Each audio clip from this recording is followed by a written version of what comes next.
महाराणा प्रताप जयंती पे। नमस्कार दोस्तों। आज महाराणा प्रताप की जयंती है।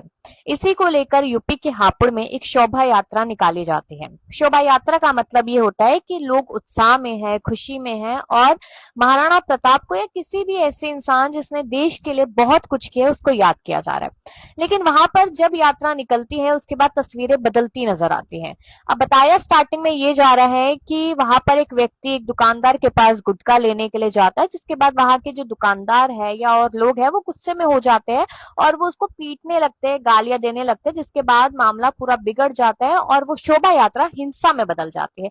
ये बातें सामने जब मैंने इसको और कुरेदने की कोशिश की तो पता चला वहां पर कि कुछ लोगों ने पत्थरबाजी की और घरों की छतों पर पहले से ही पत्थर मौजूद थे।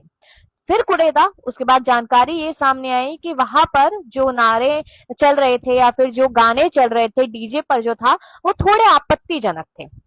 जो नारे लगाए जा रहे थे वो आपत्तिजनक थे। जैसे कि नारा लगाया जा रहा था कि अगर भारत में रहना है तो डॉट डॉट डॉट, ये सबको पता है कि क्या नारा है, या फिर हिंदुस्तान में रहना है तो डॉट डॉट डॉट, और ये हमारा इलाका है, ये हमारी जगह है, ये हमारा ही है, हम नहीं रहने देंगे यहाँ किसी को।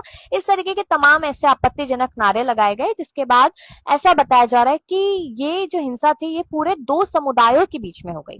और यूपी में ऐसी तस्वीरें लगातार सामने ही आती है, जहां पर योगी आदित्यनाथ ये कहते नजर आते हैं कि यूपी अब बहुत शांत है, यूपी जैसा मतलब ऐसी जगह है जहां पर लोग सुकून से रह सकते हैं। वहां पर आए दिन ऐसी हिंसा होती है, ऐसी चीजें देखने को मिलती है, कैसे लोग सुकून से रह सकते हैं। आप ये सोचिए कि दो गुटों की हिंसा के बीच में कितने आम लोग भी आए होंगे। बताया जा रहा है कि पत्थर लगे हैं लोगों को, घायल वो हुए हैं।